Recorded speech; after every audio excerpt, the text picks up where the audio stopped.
O te whaatala whātu I lau whaafonga le nei tae au ma lole soifua manuia, usi mai le whaafonga o Tālala Radio Samoa.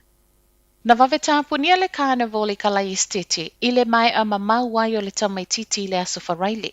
O le whaalinga le nei a le Canterbury ANP o loo tu whaatasi mea te alo I mawhaiona o mai ei a inga mawhanau e fia ai, beita ai.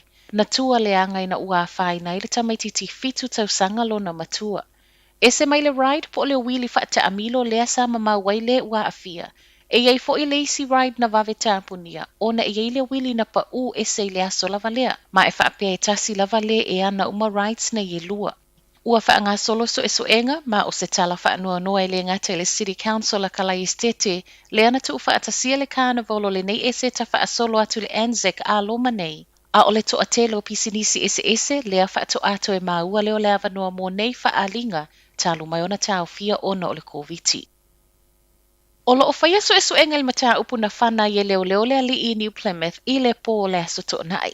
Tu sa le afo le iwa I le pō le aso to nai e whaapea sa whaia I polo ka leo I Devon Road ma e whaapea o I lea sa tupu ai.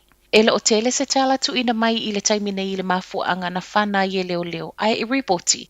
Whaapea na whaamanu alia ti ngā ina le ua umalo na soifua, ma ele I manuia fo I ngā luenga lavea ina tau mawhai ai I lea pō, ma maliwa I lava I lea no fuanga. E ui lae o mai I le tae au nei ele itu ina alo ia mai e leo le suafo le ua maliu.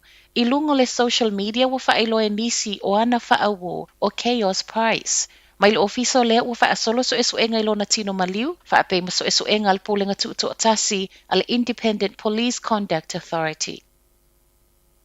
O le soe a matalo I ai suinga I pase se taunu umai, ai muli wha maonia wa maa el COVID.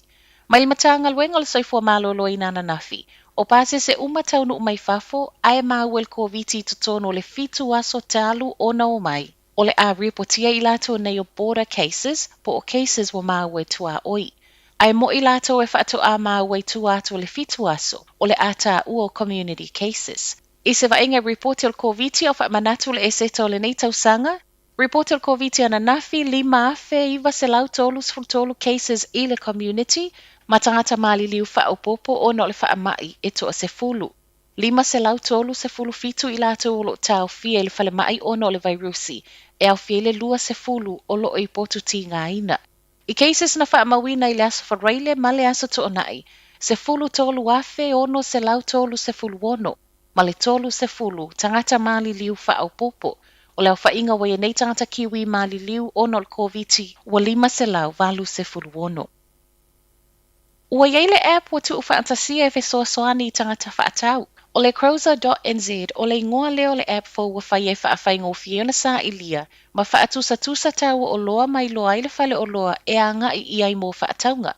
O se poloketi na tu whaatasia Rock Wong, tolu se fulufitu tausanga o lona soifua. Talu mai le masino Januari o le tausanga nei. Mo le mau Wong I lunga o le Herald o le alu I lunga o le tau o loa I nei masina o mawai atu. U o se awa noa na wa ai e te tau na whaia le Crozer app. O le Crozer app o le afilifili ai lava le tangata whaatau le supermarketi a nga I ai, ma whaatusa tau o loa ese. Ma tala muli, tele infringement notices po pepo whaasalanga tu inatu e leo I sui o kengi I au kilani.